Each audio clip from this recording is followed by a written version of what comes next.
Happy New Year, Cage Siders. It's your boy Sean. I haven't been around since, I don't know, Keith and I knocked out that pretty snazzy Nigel McGuinness interview before Christmas. And if you haven't checked that out, I would suggest it. You don't get to look at my beautiful moneymaker, but, uh, but, Nigel's got some interesting things to say about the business today and where he wants to take it. And he's got a project that I am excited to support, and I think that a lot of folks should support in LA Fights on his Kickstarter. So check that out if you haven't already. And got on my Sami Zayn cabbie. I'm working on some new hand gestures. I'm doing the Nakamura. I don't know if you can see that there. That is badass right there. That is certified. So we're gonna keep trying to work on those. I don't know. Does anybody know why he does those? They're the coolest thing I've ever seen, and I would like to know more about them. But this is the only one I've mastered so far. So bon yay. What I wanted to talk about today, in Like a House of Fire episode, I have no freaking idea because I lost count and I like to typo things a lot. So I'll probably say it's episode 4009. Deal with it. So what I wanted to talk about today on this little video cast where I pontificate for about 10 minutes or so, and some people watch and most people don't, is Roman Reigns. He seems to be a hot topic. It is less a fait d'accompli, if that's how you say that right. I'm not French or anything. Never took French. And that's neither here nor there. But it's no longer a done deal. Not that it ever was, but it's not even conventional wisdom that it's a done deal that he is definitely going to face Lesnar at WrestleMania now, which I think we talked about a couple of House of Fires back. But there seems to be this real backlash, which I find interesting, which is that, there is this notion of the monolithic internet wrestling community as a hive mind, which just happened. I'll talk about that too. That, it's being perceived that the IWC is decided that we hate Roman Reigns. And that, so then, even though the people who are angry about that are in the community and having the discussion, they're still blaming the IWC for burying Reigns before he has a chance, and blah blah blah blah blah.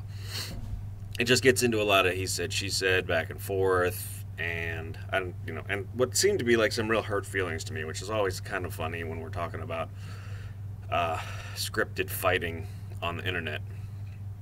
But still real to some people, damn it, as the saying goes. And so what's the deal? Where do I stand on Roman Reigns, if anybody cares? I see the WWE's fascination with the guy. He does have a tremendous presence. I really, really enjoyed his work as part of the Shield. I marked out every time he hit the apron drop kick. I still think his spear is really crisp. It's a good one. That's never a move that I've been a huge fan of, but it looks good. I mean, you can tell he used to play football for real. He knows how to snap that thing off. He's a good-looking dude. The entrance is cool. He looks like a badass. His voice sounds like, he's got a good baritone. I don't know if that's the right word. I'm not much of a musical person either, but he's got a deep voice. It resonates, and he seems committed to the business. He seems like he's a lifelong fan through his family and whatnot. And so I can see where they would want to say that this is a guy that we would like to try to build around.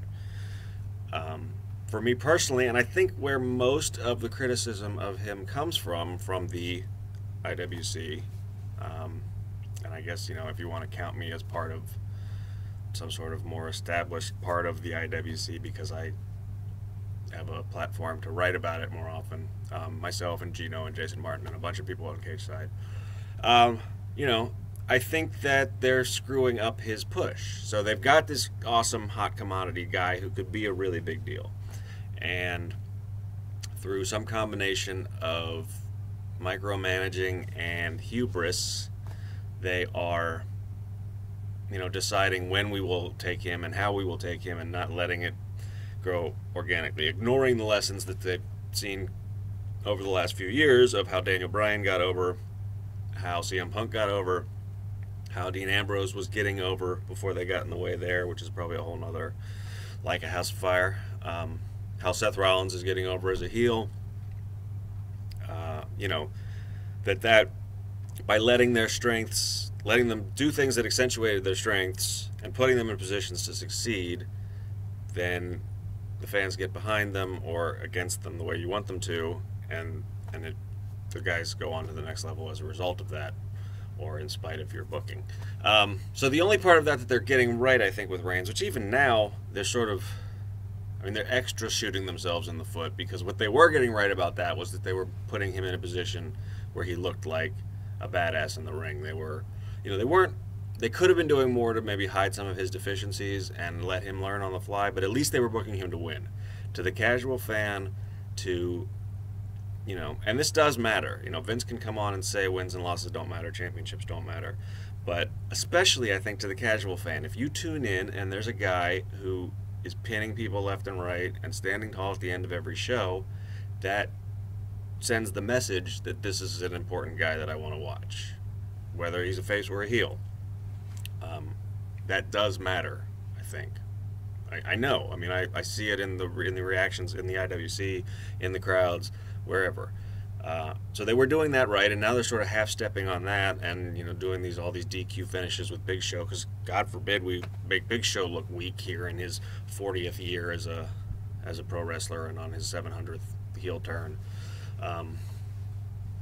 Yeah, so they're not even, so I guess he's still standing tall, but he's not being booked as strongly as he was. So now you have their previous mistakes, which are, you know, giving him these scripted promos that he doesn't seem comfortable with. Listen to an interview with him. Listen to him on a podcast, call into a show. He can talk. It's not a problem of that. I mean, when he was still with the Shield, when the greater internet wrestling community was still in love with the guy, I mean, stuff like the Be a Dad Today spot with him and his daughter, I mean, and that was just him being him, you know, being a little goofy, but still being cool.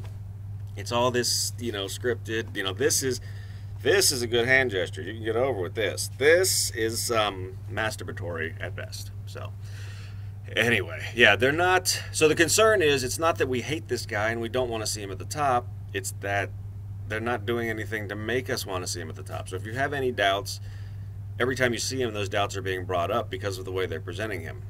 They're not doing things. They're not doing their job, which should be to eliminate those doubts, or at least draw our attention away from them. It should be like a magic trick. You know, I don't want to see what you're doing to get him there. I just want to see the end result. And right now we're seeing, you know, we're seeing him try to adapt to something that isn't his strength on the biggest stage possible, and that's not helping. Now, I do think he is still massively over with more of the internet fans than just the people who comment or, you know, write about it. And I think he still gets really good reactions in the arenas. It varies a little bit from place to place, but, you know, one of the narratives that seems to be coming along on the internet is that, you know, if he wins the Rumble, Philadelphia is going to riot.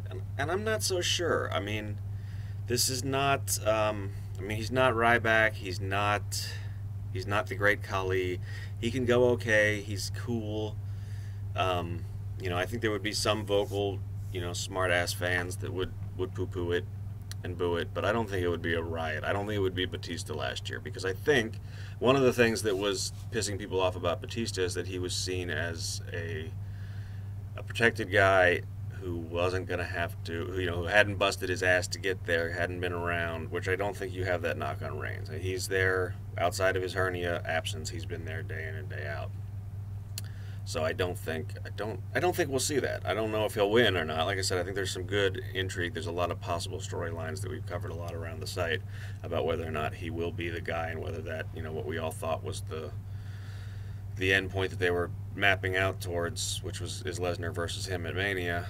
You know, we don't know that either one of those guys is going to be in the main event right now. So, you know, that's that. And I think that's a good thing, because uncertainty is a good thing. It's a bad thing because it boggles my mind that this billion-dollar company doesn't know how to write a story. At least map out the beats and go for it. And you know, the week to week booking and writing that we see, you know, the product that we get on a week to week basis is a result of that, not being able to have your major beats plotted out and map the story to those. The other thing though is that I think why he's become a flashpoint for a lot of people is because it's those frustrations with the WWE as a whole. It's not so much that we don't like Roman Reigns, and it's not even for the people who don't like Roman Reigns. It's not that they hate Roman Reigns. It's that he's become this symbol of everything that is frustrating about the WWE way of putting on a professional wrestling show. He's preordained. He's given the brass ring. He's forced to read these scripted promos. He is, you know, he's booked to look strong over everybody, even when he's outnumbered, unless it's like he gets the 50-50 booking experience where you're trying to protect somebody else. It's a laundry list of all of the things that piss people off about the WWE product rolled into one guy. So it's the same. Cena gets the same thing. For the benefits of Cena, for his skills as a worker and as a talker, and his, you know, the obvious benefits that he has as a public relations machine for the company, that you have to have, you know, frickin' blinders and an iron mask on to not see.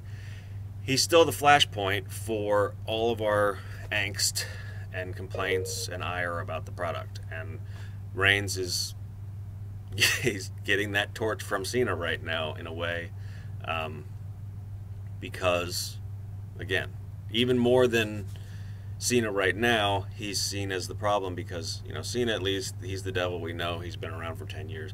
Reigns is us watching them make the same mistakes over again, and that's why, you know, some of the rationality falls away, and it's just, we don't want this guy. It's not that we don't want this guy, it's that we're tired of this same old shit, and this guy is the flag bearer for it right now through no fault of his own. So that's my take on that whole thing. There's probably a lot more in there. That wasn't the most coherent thing ever, like I said. But I think it's really interesting in terms of sort of like, you know, the internet dialogue about somebody and how that can come about. Because I do think that he's getting piled on a little bit right now, but I understand why that is, and I don't think it necessarily comes from a bad place. So I don't think that either the knee-jerk, he sucks, or the knee-jerk, you're screwing him by saying he sucks. I don't think either one of those things is right. As usual, I'm somewhere in the middle on it, and I think there's a lot of interesting things to be seen about, you know, this genre, this art form that we like called pro wrestling, and how the human mind works, and how we have conversations about pop culture, and all that stuff that can be thought about as a result of Reigns' push and how we react to it. So that's where I'm at. I was going to try to come up with a new sign-off for the new year. For now, we're just going to go with the new hand gestures. And if you don't like those hand gestures, you're just going to have to deal with it.